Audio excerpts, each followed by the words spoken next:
Sock Puppet Wedding Speech. So last weekend, my best friend Emily got married, and it was one of those Pinterest perfect affairs.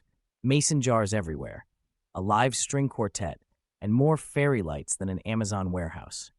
The ceremony was beautiful, the guests were misty-eyed, and the open bar was flowing like Niagara Falls. Everything was going smoothly, until the reception when Emily's dad, Mr. Thompson, announced he'd be giving a speech. Now, Mr. Thompson is the kind of guy who wears novelty socks to funerals and thinks every occasion calls for a dad joke, but no one was prepared for what happened next.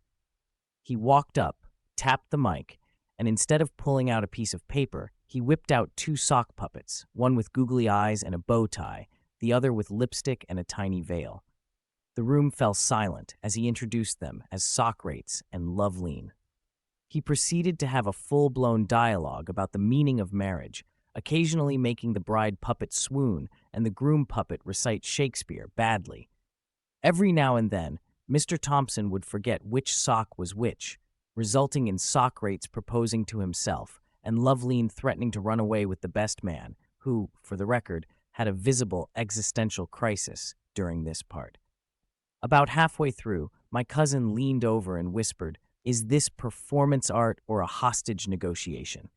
Meanwhile, Emily was doing that polite laugh people do when they're not sure if they're being pranked, and her new husband was just staring at his plate, probably wishing he'd eloped. The crowd was torn between confusion and admiration. After all, it's not every day you see a grown man doing ventriloquism with his own socks in front of 150 guests in an open bar. Finally, as the sock puppets exchanged vows and Mr. Thompson dramatically announced, "May you always put your best foot forward," the crowd erupted in laughter. And that's when I realized, love may be blind, but dad jokes are clearly deafening.